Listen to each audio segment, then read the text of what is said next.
Man, you know it's sad. You know it's real sad when NXT Creative, they have managed to do something with TakeOver New Orleans with these past episodes of NXT. They've managed to do something that the WWE main roster creative team have failed to do with both Raw and SmackDown. And that is to excite me. They have failed to make me want to look forward to watching WrestleMania.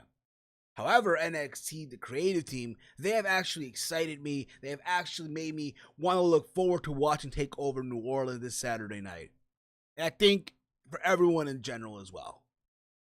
I said this before, I said this last week, and I'll say it again. You know, I understand WrestleMania weekend is going to be a lot of shows, not just from WWE. I know Ring of Honor has Supercard of Honor this Saturday night with Kenny Omega and Cody Rhodes. You have the Impact versus Lucha Underground show with Eddie Edwards versus Jeremiah Crane, a.k.a. Sami Callihan, just to name a few. I know Evolve doing the Mercury Rising show as well. But when you look at TakeOver New Orleans, I said it last week and I'll say it again, it has potential to be the show of WrestleMania weekend. And if you people out there are going to sit there and tell me, whether it be in comment threads, whether it be on Twitter, at HeelSteven, by the way, that, you're wrong, Steve. You're wrong. You're wrong. I am not looking forward to watching TakeOver New Orleans. Then you know what? Maybe, just maybe, you should not be watching professional wrestling. Maybe you should find another hobby. Maybe you should go watch Love and Hip Hop. Maybe you should go watch the Chew on the fucking ABC channel. Or maybe you should go watch something else, period. Because obviously wrestling's not for you. But anywho, guys, what is up, Mother Flowers? It's me, it's Steve, and I'm back at it with a new video. Mother Flowers, if you are new to this channel, make sure you give a big ol' thumbs up. Also, make sure you hit that sub button down below. Hit that big ol' subscribe button down below. We're almost at 1,600 YouTube subscribers. So let's get there. Let's really get there. All right? Also, you can follow me on Twitter at HeelSteven, where I tweet throughout all these shows: Raw, SmackDown Live, NXT, and apparently as well TakeOver New Orleans. I'm also going to be tweeting throughout the 7 hours of WrestleMania. Holy crap, Mother Flowers. But above all else, with each and every single one of you awesome, crazy, sick Mother Flowers. So NXT last night for April the 4th, 2018, the go-home show to TakeOver New Orleans. They have done an amazing job. They have done an amazing job with a go-home show that Raw or SmackDown have failed to do with their go-home shows to WrestleMania. And again, if you don't see it in that way, then maybe you're watching the wrong show. Period. But as always, though, that's my opinion. That's my honest opinion. I want it from you guys down below in the comment threads, or if not on Twitter at HeelSteven. You let me know. You tell me. All right? So the show kicked off with the finale of the Dusty Rhodes Tag Team Classic. We had Roderick Strong and Pete Dunne. The team just made just like that, randomly, versus the Authors of Pain. And I gotta say, this match was amazing. It's crazy back and forth. It's crazy too, right? It's crazy as hell how Roderick Strong, right, a couple months ago for TakeOver War Games, right, he teamed up with the Authors of Pain. And you remember at War Games, right, they all came out to the ring and they were all dressed the same. Like, you had Roddy dressed in that tank top and the camel pants and shit like that. And now we fast forward months later, and now they're on opposite sides of the ring going at it. And again, it was a fun match, back and forth. The crowd was on their fucking, they're about to lose it completely. Okay. And what I also loved about it, I said this before and I'll say it again, it's just the small details. Mauro Ranallo, even Nigel McGuinness as well. Hell, you can even throw in Percy Watson if you want. How the commentary sold this match. They were so invested now. They, with their emotions, how they made this match feel like a bigger deal. I guess in a way how Jim Ross would have done back in the day during the Attitude Era. Or how Gorilla Monsoon and Bobby Heenan would have done back in the 80s. Or hell, even someone like Gordon Solie back in the day. They have managed to give more of an importance to the match with how they were emotionally invested. This near fall after near fall here, just back and forth. And there was a moment at the end of it where they were all just lying there, right? And what do you know? Out comes the Undisputed Era. Because we find out that Bobby Fish is out with an injury, right? So both Adam Cole and Kyle O'Reilly come out, and they attack Pete Dunne, they attack Roderick Strong, they attack the Authors of Pain, both Akam and Razor, ends in a double disqualification, right? And you wonder, okay, who won the Dusty Rhodes Tag Team Classic? Who's going to take over New Orleans? Who's getting that awesome Dusty Rhodes, Tag Team Classic trophy? Which, by the way, is a better trophy than that Women's Battle Royal trophy that you're getting on WrestleMania. Hands down, okay? And again, just a crazy, insane match. And I'll be honest, the way they were making the scene with the finale, they show all these legends show up. Like, they had Goldust or, Dustin Runnels, if you will. You had Arn Anderson. You had Michael P.S. Hayes show up. You thought, okay, this would probably close the show. It could have closed the show. Like, anything with the opening segment and the main event could have easily closed the show. You obviously know we close the show. So all that happened. William Regal comes out and he announces that, you know what, they ruined something. And because of that, at TakeOver New Orleans, it's going to be the Undisputed Era, Kyle O'Reilly, and Adam Cole, who, by the way, the same Adam Cole, who's going to be in that ladder match for the for the North American Championship. That same Adam Cole. They'll both be defending the NXT Tag Team titles against the Authors of Pain and Pete Dunne and Roderick Strong. And whoever wins that match at TakeOver New Orleans is going to be the new NXT. Well, obviously, first of all, they're going to be the winners of the Dusty Rhodes Tag Team Classic, and they will walk away with the NXT Tag Team titles. So, one match, you get two prizes. Holy crap, people going crazy for it. But again, obviously, I thought the first match of the night was a very, very well done match. Going crazy, just the emotion involved by Mauro, by Nigel, even Percy Watson, like I said earlier. Again, that's how you kick off a show. That's how you get people invested. And awesomely done by NXT there with that finale. That again, and it ended in a disqualification. All you want, but F it. I think in the long run, TakeOver New Orleans, it's gonna be a good match. We get video packages throughout the night, hyping up each match. They were hyping up the North American Championship ladder match. They had each guy. They play like a clips of each person, how they're training, what have you. Even on the YouTube channel, right? They show like a short video for everyone involved, like Velveteen Dream, EC3, Ricochet, Adam Cole, Killian Dane, and Lars Sullivan, to name a few. Obviously, the guys that are in the match, how they're going to win, what it means, and all that fun stuff. It's crazy, too, because as you all know, this past, like, what was it, 2 days ago, because right now it's Thursday as I'm doing this recording, this past Tuesday, they unveiled the brand new North American Championship. Triple H presented the belt on a YouTube video. And I'll be honest, I would have preferred them unveil the belt the night of TakeOver New Orleans. To get that suspense, like, oh my God, what's this belt gonna look like? Because now you know, and it's like, meh, whatever.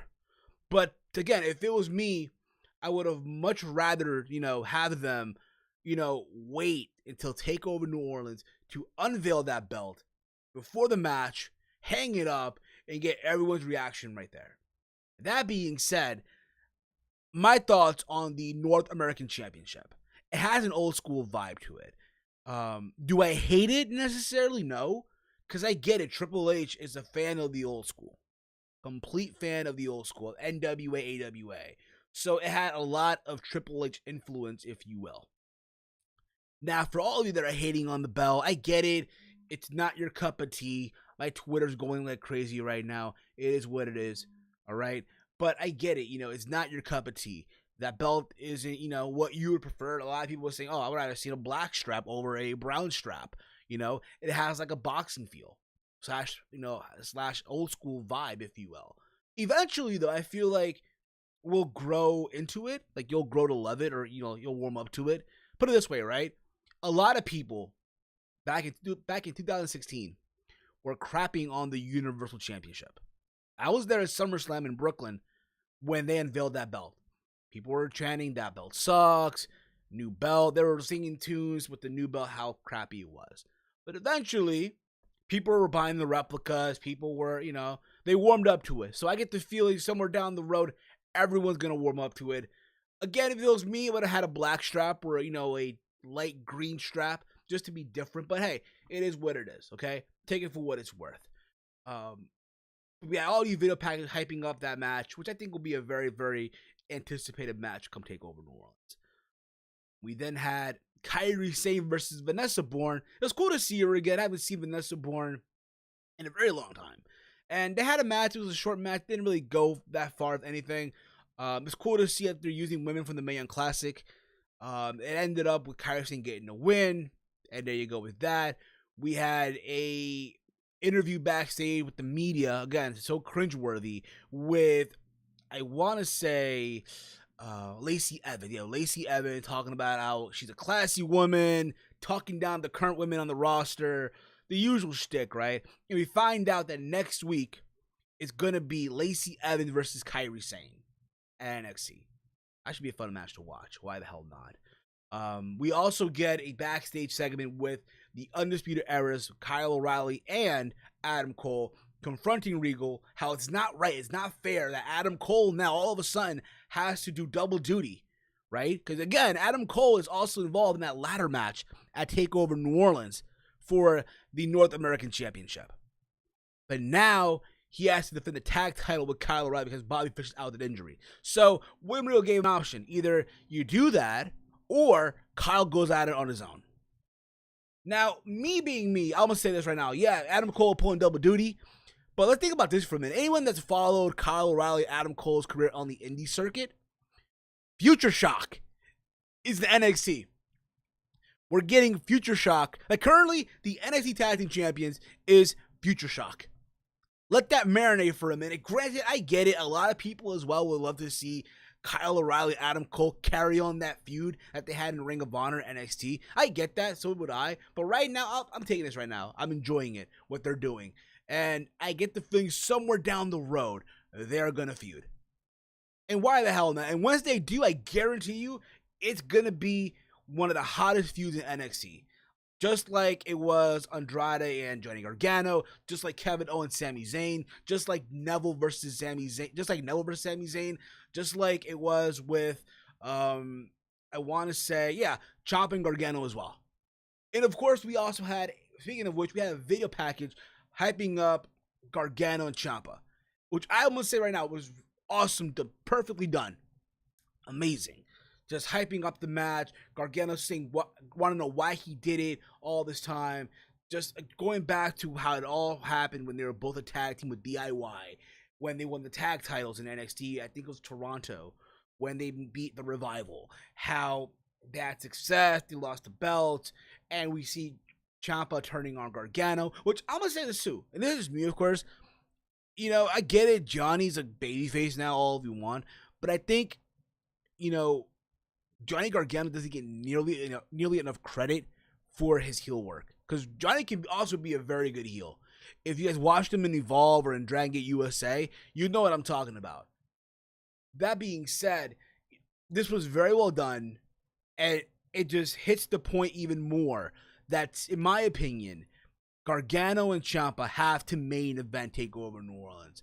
I get it. If you're a traditionalist, you want the NXT title to main event. The championship made it close the show all the time. I get that. But if you are again, someone that watches this and say, oh my God, this is a hot feud right now that's bigger than the belt, then yeah, Gargano and Ciampa have to fucking main event TakeOver New Orleans, in my opinion. We also get a video package of Andrade Cien and Aleister Black, reflecting how all this happened between them two, which I think will be a very good match as well. I think the writing's on the wall. Obviously, I'll get more into that in my prediction video coming up later on in the day. But then we get the main event. Essentially, literally every match that's on TakeOver got like a video package. Even Ember Moon and Shayna Baszler, They showed how the little brawl they had at the PC. They had a little mini interview with Ember Moon talking about Shayna being the bully, how she's representing the brand that is Ember Moon, that is the women's division NXT, how she's the role model in and out of the ring. But then after this, we get the main event. It was Killian Dane versus Lars Sullivan. And I'll be honest, this match was a short match. I really wasn't into it, but I get what they're trying to do here is serve the purpose.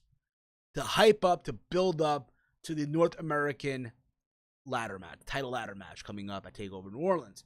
Because there's a moment in the match where both men were outside the ring, and out came Velveteen Dream, out came Adam Cole, out came EC3, out came, back in the ring, we had Lars Sullivan and Killian Dane get back up, and then we had a Ricochet go in there. And all of them just stared at each other. They all just stared at each other and shit. And everyone was going crazy for it, and that's how they closed the show. Putting the focal point on the North American title ladder match coming up at TAKEOVER New Orleans. Again, this show overall was a very, very good show. They have once again proved my point why I am looking forward to, why I'm excited to see TAKEOVER New Orleans this Saturday night. And I guarantee you, there's a potential that TAKEOVER New Orleans could end up being the show of WrestleMania weekend. But that's my opinion, guys. I want from you all down below in the comment threads. Give me your thoughts on last night's show, if you enjoyed it or not. Follow me on Twitter at HeelSteven, where I tweet through all of these shows, like I said before. I have a lot of content to go up this next couple of days. I will be doing my prediction video for TAKEOVER New Orleans, my prediction video for WrestleMania 34. I will be doing a prediction video for Ring of Honor, Super Card of Honor 12 coming up as well. I will be reviewing, believe it or not, the Impact Wrestling vs. Lucha Underground show this Friday between Eddie Edwards and Jeremiah Crane. So if you have not yet, hit that sub button down below, motherflowers. Be notified when I upload a video, when I go live WrestleMania weekend. Alright? Thank you all for watching. As always, hate, comment, and subscribe. Until next time, motherflowers, it's me, it's Steve, and I'm out, motherflowers! Yeah.